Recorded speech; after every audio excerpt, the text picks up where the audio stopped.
दोस्तों, आज के इस वीडियो में मैं आपको सिखाऊंगा रेशनल नंबर और इरेशनल नंबर, यानी कि परिमेय संख्या और अपरिमेय संख्या। ऐसा अद्भुत वीडियो होगा ये कि इससे पहले आप परिमेय और अपरिमेय को इस तरह से धज्जियाँ उड़ती हुई नहीं देखे होंगे। चलिए, आपको सिखाने के बाद ये सब बात करूंगा, धज्जियाँ उड़ी या नहीं। आपको मैं विश्वास दिलाता हूं मेरे दोस्त, आप वीडियो को शिद्दत से देखिए, ज़रूर ही आप रेशनल और इरेशनल को इसके बाद आपको कभी दिक्कत नहीं होगी। चलिए, रेशनल और इरेशनल पे बात करते हैं। तो देखिए, रेशनल कहता है कि वैसी संख्या जिसे P/Q के रूप में लिखा जा सके। ये बात तो बचपन में भी हम लोग जानते थे कि P/Q के रूप में जो संख्या हो उसे परिमेय संख्या कहते हैं। लेकिन मेरे दोस्त, इसमें जो राज छुपा है यहाँ है। देखिए, यहाँ पे नज़र दीजिए, मैं कलर बदल लेता हूँ इसको, ये हाँ चलिए ठीक है। यहाँ सबसे बड़ी बात जो छुपी हुई है मेरे दोस्त, यहाँ पे है, जहाँ P एंड Q पूर्णांक हो और Q 0 के बराबर नहीं हो। ये क्या, P और Q पूर्णांक हो और Q 0 के बराबर नहीं हो। ये सबसे बड़ी बात हुई मेरे दोस्त।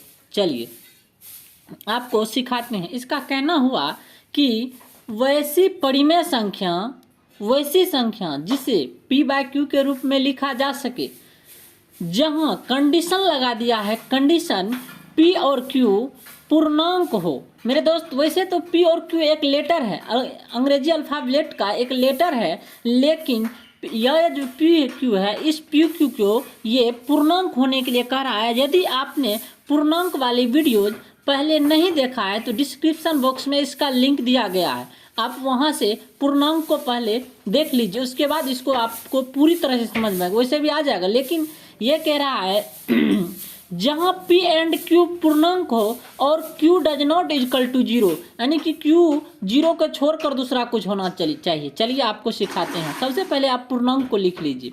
देखिए, पूर्णांक की जब ये बात करें तो आपको उस वीडियो अगर देखे होंगे तो आपको पता होंगे कि जैसे -4, -3, -2, -1, 0, 1, 2, ...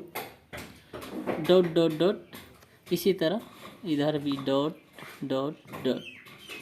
ये पूर्णांक हुआ मेरे दोस्त। क्या? -4, -3, -2, -1, 0। तो इसका कहना हुआ कि P/Q, यानी कि जिस परिमेय संख्या के साधारण भाषा में अगर आप जानना चाहते हैं, जिसे पूर्णांकों के बट्टे में लिखा जा सके, उसे परिमेय संख्या कहते हैं। और एक बार पहले अपरिमेय पे चर्चा कर लेते हैं।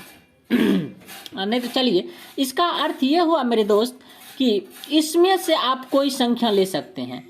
ये -4, यानी कि -4 से अनंत तक जाएगा, इधर जो है इधर अनंत तक जाएगा। इसमें से, यानी कि पूर्णांकों में से आप कोई भी संख्या उठा लीजिए, लेकिन ध्यान देने वाली बात यह है कि Q, यानी कि नीचा में बटे में 0 नहीं होना चाहिए, बाय में 0 नहीं होना। इसका कहना, परिभाषा ही बोल रहा है, P और Q पूर्णांक हो और Q does not equal to 0, यानी कि Q 0 के बराबर। ये तो ऐसे साइन होना चाहिए था, लेकिन वो नहीं हुआ, मतलब टाइपिंग में तो वहाँ नहीं हो लिख दिया गया है। चलिए, अब आपको हम शिद्दत से समझाते हैं। इसमें से कोई भी संख्या आप उठा लीजिए। मान लेते हैं हम -4 पे बात करते हैं।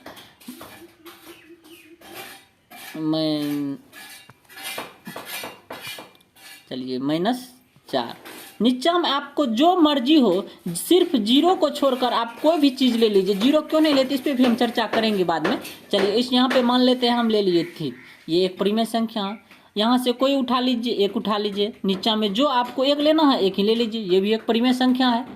आप 2 उठा लीजिए। नीचे में कोई चीज़ लेना है, नहीं भी लेंगे चलेगा, सिर्फ में सिर्फ 0 नहीं। 2 भी एक परिमेय संख्या है। बोलिएगा कैसे P/Q के रूप में लिखे, चलिए आपको बताते हैं। नहीं कुछ तो यहाँ एक छुपा रहता है मेरे दोस्त, 2/1, ये भी परिमेय संख्या 2, यानी कि ये भी पूर्णांक, ये भी पूर्णांक, इसलिए ये परिमेय संख्या है। यानी कि जो पूर्णांकों के बाय में रहता है वो परिमेय संख्या होता है। आप सीधी से समझिए बात। क्या पूर्णांकों के बाय में रहना चाहिए, नीचे जीरो नहीं होना चाहिए। और पूर्णांक के छोड़कर जो होता है वो अपरिमेय पूर्णांक यानी कि परिमेय संख्या को है जिसे पूर्णांकों के बट्टे में लिखा जा सके वो परिमेय संख्या होती है।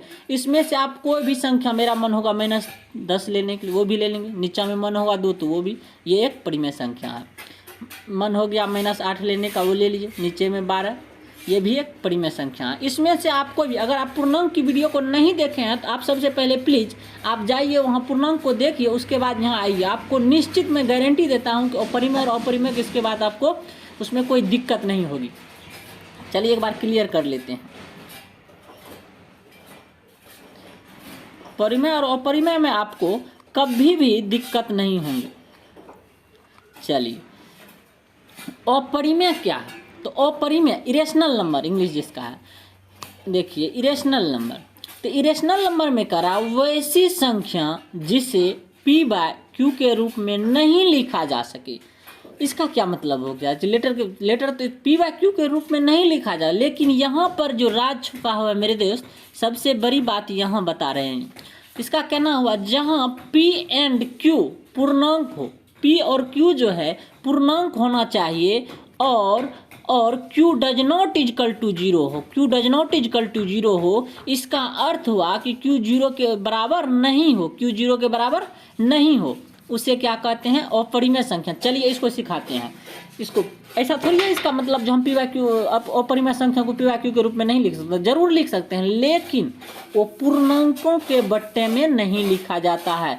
पूर्णांकों के बट्टे, बिना पूर्णांक वाले उसको लिखते हैं, ठीक है। चलिए परिमेय को भी p/q के रूप में लिख सकते हैं और अपरिमेय को भी p/q के रूप में लिख सकते हैं। सबसे जरूरी बात यह है मेरे दोस्त, अगर आप इस बात को समझ जाते हैं तो आपको परिमेय और अपरिमेय में कोई दिक्कत नहीं। इसका कहना हुआ p और q पूर्णांक हो, क्या हो, पूर्णांक हो, और q does not equal to 0 यानी कि q जो है 0 के बराबर नहीं होना चाहिए। परिमेय में भी q 0 के बराबर नहीं होना चाहिए और अपरिमेय में, इस पर चर्चा करेंगे क्यों नहीं होना चाहिए, इस पर भी हम बात करेंगे। चलिए अब आपको हम परिमेय और अपरिमेय को गहराई से समझाते हैं। एक काम करते हैं, न्यू पेज ले लेते हैं, वहाँ चलिए सीखते हैं। चलिए यहाँ जैसे हम एक बार अपरिमेय को बढ़िया से लिख लेते हैं, जैसे हो गया -4 -3 -2 -1 0 1 2 3 4 डॉट डॉट डॉट, ठीक है, 3 ठो डॉट, इधर भी डॉट डॉट डॉट। चलिए अब इसमें से आपका परिमेय लिखने के लिए जो इच्छा है आप ले लीजिए। सिर्फ ध्यान देने वाली बात ये है मेरे दोस्त, चलिए हम कलर एक बार चेंज कर लेते हैं। ध्यान देने वाली बात ये है कि आप सिर्फ नीचा में 0 नहीं ले सकते हैं। 0 यानी q does not equal to 0 होना चाहिए। आपका इच्छा हुआ 4/3 ले लीजिए, 4/5 ले लीजिए। आप ऊपर में तो 0 ले सकते हैं, वो कतई ले सकते हैं, जरूर ले सकते हैं, 0 ऊपर में ले लीजिए, लेकिन नीचे में -6/18 ले लीजिए। ये सब परिमेय संख्या, -12/0, ये 0 ना तो परिमेय है ना अपरिमेय है, इस पे चर्चा करेंगे क्यों नहीं है। 0 नीचा में आप वो कंडीशन बता दिया गया है, 0 नीचा में नहीं रखना है, 0 नीचा में नहीं रखना है। चलिए अब मैं अपरिमेय बात करता, अपरिमेय क्या होगी। देखिए मेरे दोस्त, अगर मैं यहाँ √2 ले लूँ बट्टे कुछ ले लूँ, तो ये एक अपरिमेय संख्या है, ये एक अपरिमेय संख्या है। अपरिमेय संख्या कैसे है मेरे दोस्त, तो एक बात बताइए, सबसे पहले बात बताइए, √2 क्या पूर्णांक है, √2 क्या पूर्णांक है, तो आप बोलेंगे बिल्कुल नहीं। जब √2 पूर्णांक नहीं है तो वो परिमेय संख्या नहीं हो, यानी कि परिमेय का साधारण सा परिभाषा हुआ कि जिसे पूर्णांकों के बट्टे में लिखा जा सके, इंटीजर के बट्टे में लिखा जा सके, उसे पूर्णांक कहते हैं। जिसे इंटीजर के बाय में नहीं लिखा जा सके, यानी कि ऊपर नीचा इंटीजर नहीं होना, इंटीजर छोड़ के दूसरा कोई आ जाए तो वो पूर्णांक नहीं होगा। ठीक है मेरे दोस्त, ये √2/3 ले लीजिए, 4 ले लीजिए, √5 ले लीजिए, √7 ले लीजिए, ये सब यानी कि अगर इसमें दोनों में से कोई एक पूर्णांक नहीं हो, दोनों में से कोई एक पूर्णांक नहीं हो तो वो अपरिमेय संख्या होगा। यदि दोनों में से कोई एक पूर्णांक हो तो वो परिमेय संख्या, वो भी रियल नंबर होना चाहिए, मतलब अवास्तविक यानी इमेजिनरी नंबर नहीं लेना है। इसमें -7 नहीं कर सकते हैं आप, वो बात नहीं। रियल -√7, √8, √9, √5, √2। लेकिन यदि आपसे पूछ दे √4, √4 क्या है, परिमेय है या अपरिमेय, तो आप क्या बोलिएगा? 1-2-5 सेकंड का समय देता हूँ, आप सोच लीजिए क्या बोलिएगा, परिमेय अपरिमेय, अपने मन में रख लीजिए। तो परिमेय आपका कहना हुआ है अपरिमेय। लेकिन मेरे दोस्त मैं बताना चाहूँगा √4 एक परिमेय संख्या है। √4 एक परिमेय संख्या है। √4 एक परिमेय क्यों है? तो चलिए, √4 जो है एक्चुअल में उसकी वैल्यू होती है 2। उसकी वैल्यू क्या होती है एक्चुअल में? 2। √4 का वैल्यू 2 है तो 2 क्या पूर्णांक है? नहीं कुछ तो नीचा में 1। 2 क्या पूर्णांक है? तो वो अवश्य ही पूर्णांक है, 2 पूर्णांक है। इस कारण से √4, √9, √16 ये सब एक परिमेय संख्या है। चलिए इसको मिटा लेते हैं। अब हम चर्चा करते हैं कि नीचा में 0 क्यों नहीं लिख सकते हैं। चलिए 0 नीचा में क्यों नहीं लिख सकते हैं? एक बात है मेरे दोस्त, आपके घर में मोबाइल तो जरूर होंगे। सबसे पहले एक काम कीजिए, आप अपना कैलकुलेटर निकालिए। कैलकुलेटर में आप 0 से किसी भी संख्या में भाग देने का प्रयास कीजिए, तो वहाँ ये लिखाएगा नॉट डिफाइन या कांट डिवाइड, एरर, ये सब आएगा, यानी कि भाग लगेगा ही नहीं। क्यों नहीं लगता है? एक बार हम क्या करते हैं, 0 से मान लीजिए 3 में भाग देने का प्रयास करते हैं। चलिए आप कितना मर्तबे, मान लीजिए हम 2 मर्तबे लगा देते हैं, 3 मर्तबे, जो मर्जी है 2 मर्तबे लगा दीजिए। आप क्या लिखिएगा? यहाँ 0, यहाँ 3। लेकिन मेरे दोस्त ये भाग के रूल को क्या फॉलो कर रहा है? ये भाग के रूल को क्या फॉलो कर रहा है? यदि हम 0 से भाग दे रहे हैं तो शेषफल में 3 बच रहा है, शेषफल में 3। ये कतई भाग के रूल को फॉलो नहीं कर रहा। क्यों नहीं? यदि हम किसी संख्या से भाग देते हैं तो शेषफल उससे इससे यानी कि 0 से कम होना चाहिए। लेकिन 3 जो है 0 से बड़ा है, 3 0 से बड़ा है। इस कारण से 3, ये भाग बिल्कुल सही है, भाग बिल्कुल गलत है, बिल्कुल गलत है। हम मान लीजिए 0 से 6 में भाग देते हैं, मान लीजिए आप है 8 मरतबे, ये 0 आएगा 6, तो ये क्या भाग सही है? ये बिल्कुल भाग सही नहीं, क्योंकि 6 जो है वो 0 से बड़ा है। शेषफल कभी भाज्य से बड़ा नहीं हो सकता है, भाज्य से बड़ा कभी नहीं हो सकता है शेषफल। ये भाग के रूल को फॉलो नहीं करता है। इस कारण से ये जो है, इस कारण से हम लोग 0 से 0 में भाग नहीं देते हैं। एक बात और रही बात, क्या 0 में हम 0 से भाग दे सकते हैं? क्या हम 0 में 0 से भाग दे सकते हैं? वो भी वो होगा, आप सोच के बताइए, क्या हम 0 में 0 से भाग दे सकते हैं? तो वो भी बिल्कुल नहीं दे सकते। एक बार चलिए हम 0 से 0 में भाग देने का प्रयास करते हैं। चलिए 0, एक क्या करेंगे, एक मर्तबा लगाएंगे 0 मान लीजिए कोई भाग देगा। एक बार 0 में 3 मर्तबा लगा देंगे 0, कोई भाग देंगे 0 में 4 मर्तबा लगा देंगे। लेकिन एक बात बताइए मेरे दोस्त, सबसे पहले हम अगर 2 से भाग 8 में देना चाहें तो 2 से 8 में भाग देना चाहें तो 4 बार में 8 आएगा।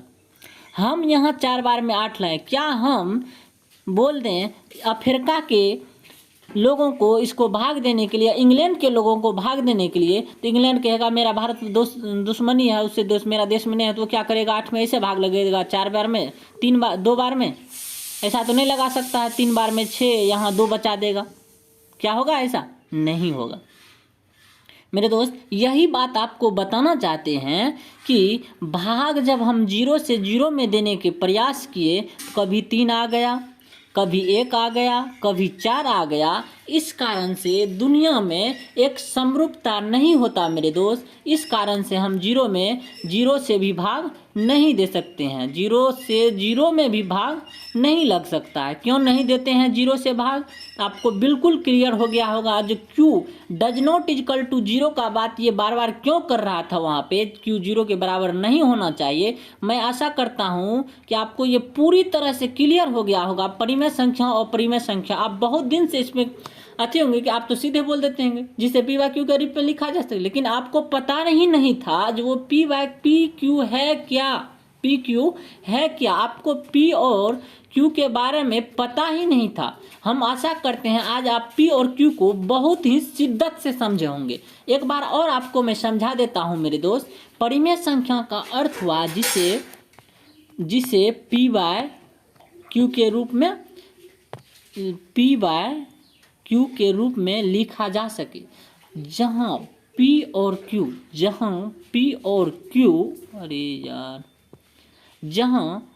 और क्यू एक इंटीजर हो, इंटीजर यानी कि पूर्णांक हो, INTEGER पूर्णांक हो। पी और क्यू पूर्णांक होना चाहिए, साथ में Q does not equal to zero हो। ये परिमेय संख्या है मेरे दोस्त। और जो बात है अपरिमेय का भी वही है, जिसे पी बाय क्यू के रूप में नहीं लिख सकते हैं। पी बाय क्यू कतई मतलब नहीं है अपरिमेय को पी बाय क्यू, उसको तो जरूर लिख सकते हैं, लेकिन पी और क्यू कह रहा है जहां पी और क्यू पूर्णांक हो, यानी कि अगर हम पूर्णांक ही दे देंगे तो वो तो कह रहा नहीं लिख सकते हैं, लेकिन जैसे हम पी को भी पूर्णांक क्यू को भी पूर्णांक वो तो लिखे देंगे, तब तो वो परिमेय हो जाएगा।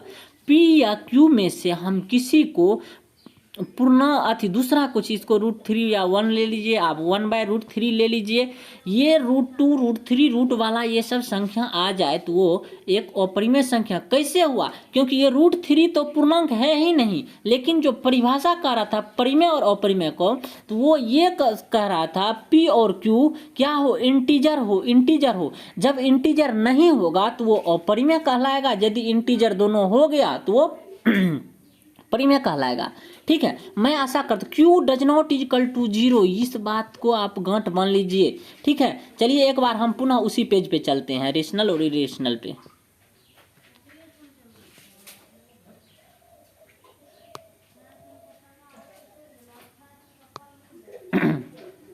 चलिए परिमेय और अपरिमेय का बात हम कर लिए। ठीक है, परिमेय क्या? वैसी संख्या जिसे पी बाय क्यू के रूप में लिखा जा सके, जहां पी एंड क्यू, मैं बार बार इस बात पे चर्चा कर रहा हूं, पूर्णांक। अगर आप पूर्णांक को नहीं समझते हैं तो आपको ये वीडियो, हम आशा करते हैं जरूर कुछ ना कुछ दिक्कत, लेकिन आपको सबसे पहले पूर्णांक जाना चाहिए डिस्क्रिप्शन में और पूर्णांक को देखना चाहिए, उसके बाद यहाँ ये आपको, मैं आशा करता हूँ 100% गारंटी देता हूँ, आप वीडियो को अनसब्सक्राइब कर सकते हैं, डिसलाइक कर सकते हैं कि आपको ये समझ में नहीं आया।